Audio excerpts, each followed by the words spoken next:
So as we learned in the last set, you can actually use parenting to connect one object to another object so that they behave like a single object on screen. But there are important things to know about exactly how this works. For example, if we take the jaw that we see here on screen and parent it to the skull, we can observe a few things about exactly how the jaw behaves.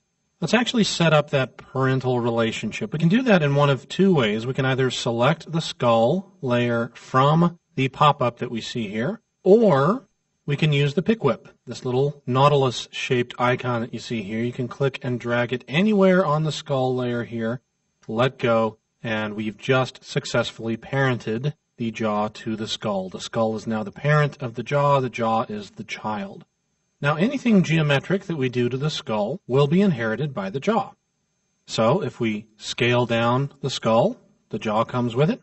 If we rotate the skull, the jaw goes with it. And even more important, because this is an incredibly useful tool when working with parenting situations, the anchor point tool, otherwise known as the pan behind tool, also will be inherited by the child. So then when we move the anchor point around by using this tool, all of the necessary values are automatically offset in the layer below it. It's important to understand, though, a couple of limitations of parenting. And they're not really programming limitations or anything. It's just part of the design.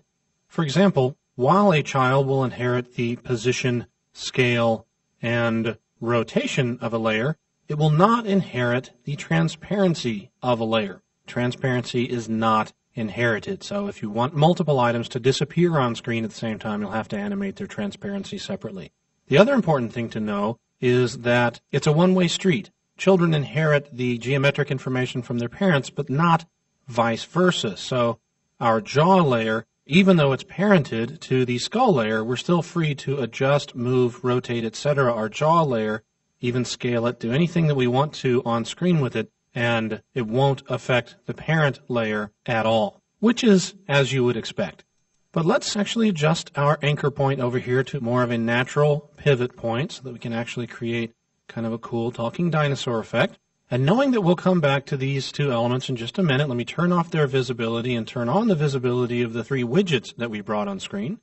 And grabbing our anchor point tool, let's do a little bit of prep work on our widgets. As we click them, you'll see that each of them has an anchor point set in the middle. But the anchor point is one of the most important things when it comes to parenting because that's a pivot point. So we're going to want to use our anchor point tool here in the comp window to set each of these anchor points to the center of the bottom connection circle of each widget. There we go. And now really quickly, I'm going to make my jaw shy and my skull shy. I have a few other layers hidden in here, so I've already got my shy switch turned on. And for widget number 3, I want it to be parented to widget number 2. And for widget number 2, I want it to be parented to widget number 1. So I'm going to do that by using our pick whip. Just click and drag widget 3 to widget 2, and click and drag widget 2 to widget 1. And just to keep everything on screen, I'm going to type R for rotation, and I'm going to rotate this widget around a bit.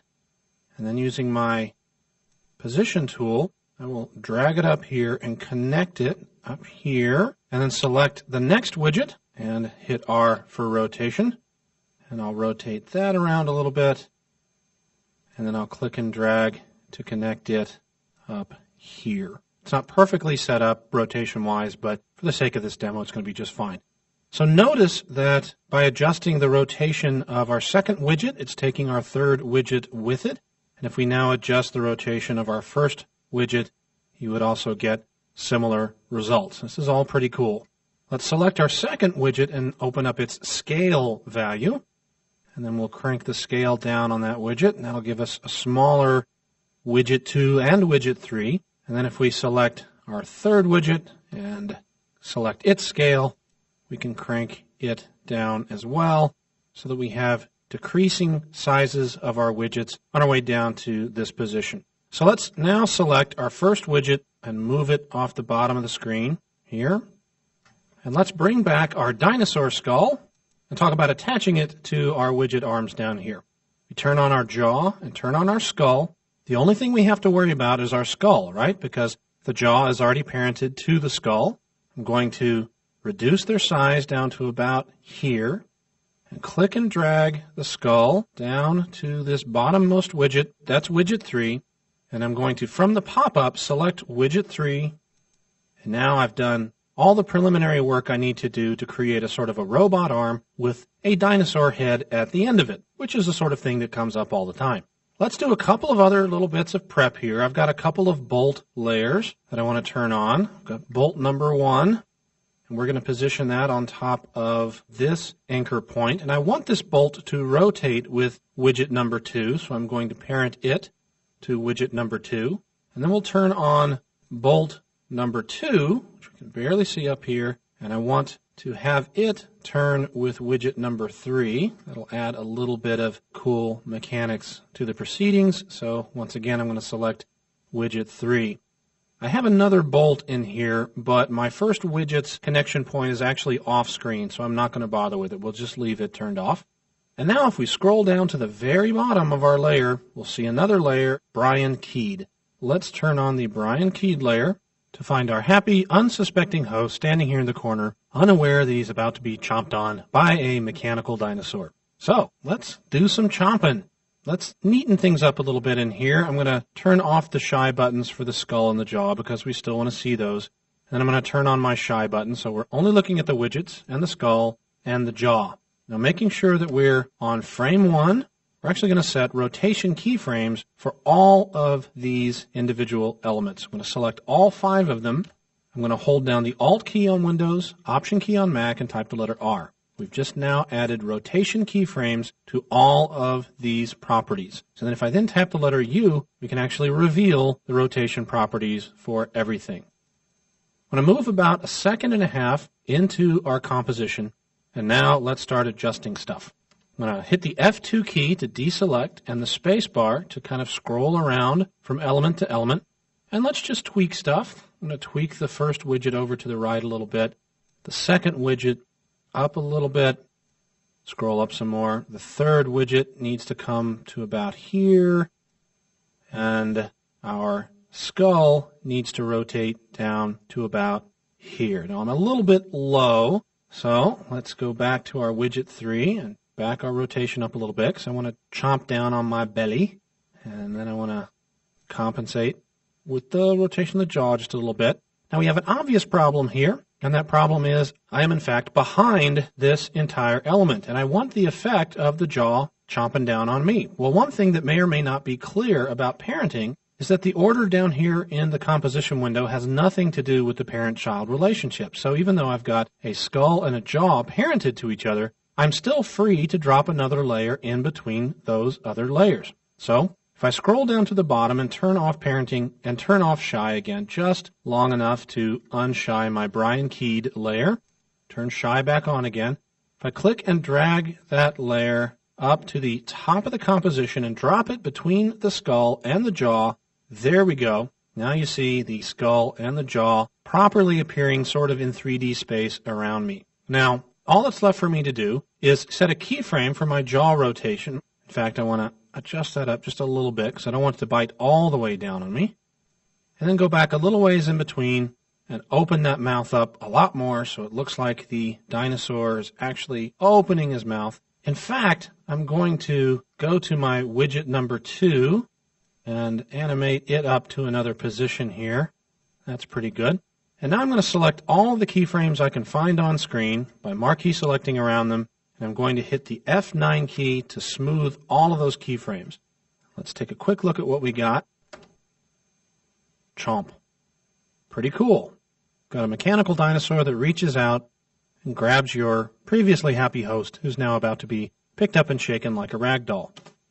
Now what we obviously want to do is have the dinosaur kind of pick me up, which means that we would want to parent me to the skull as well, which of course we can do if we do that by simply clicking and dragging the pick whip from the Brian Keyed layer to the skull layer. The behavior we're going to get is going to be kind of unexpected. Watch what happens. Whoops, I go back and start out in the dinosaur's mouth instead, which is clearly not what we wanted to have happen. We wanted the dinosaur to reach out and grab me. So what do? Let me undo a couple of times so that the parenting hasn't taken place. What's going on here is a great example of the fact that parenting occurs relative to wherever you are in the timeline at the time you choose to parent. If I start all the way back here at frame 0 and parent me to the skull, As soon as I push the space bar, I'll immediately sort of move relative to the skull and move out of the screen. Again, not what we want at all. So I'll undo a couple times to get rid of that parent-child relationship. Clearly we want the parenting to start here where the jaw bites down on me, but we don't want any parenting at all up to that point. So this is a great sample of when you would split a layer. So with the layer selected, we want to go up to the Edit menu and choose Split Layer, or you could use the keyboard shortcut, Shift-Control-D on Windows, Shift-Command-D on the Mac. And when we select that and take a look down in the timeline, you'll see that our layer has now been split. There's now 2 copies of our layer. The first one is trimmed to end here. The second one is trimmed to begin here. We want to select that second layer, set it to parent to the skull. And now if we jump a little further out in the timeline and start messing around with our layers again, let me click on our first widget and our second widget. Oops, got the wrong thing there. So let me go down to the timeline and find our third widget and adjust its rotation around and our skull's rotation just a little bit. Then we can go shift page down to go down about 10 frames and just have the skull move up, shift page down, skull move down, shift page down, shake back up again, shift page down, down, and level back out again. We should now have a fairly cute little animation. Chomp, and it picks me up, carries me up here, and kind of shakes me up and down like a rag doll. And here's a version with motion blur turned on, set to best quality, and the animation tweaked a little bit to add a few more shakes at the end there.